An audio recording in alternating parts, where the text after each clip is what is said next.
சொல்லுது இயற்கையடா, வாழ்வில் துன்பம் செயற்கையடா. பறவைகள் என்னை பார்க்கும் போது நலமா நலமா என்கிறதே, முட்டுகள் மெல்ல திறக்கும் போது முத்து முத்து என்கிறதே. இனிமை இனிமேல் போகாது, அடமுதுமை எனக்கு வாராது. ஒருவன் ஒருவன் முதலாளி, உலகில் மற்றவன் தொழிலாளி. விதியை நினைப்பவன் ஏமாளி, அதை வென்று முடிப்பவன் அறிவாளி.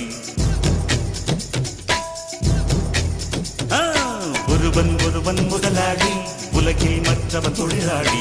விதியை நினைப்பவன் ஏமாளி, அதை வென்று முடிப்பவன் அறிவாளி. பூமியை வெல்ல ஆயுதம் எதற்கு?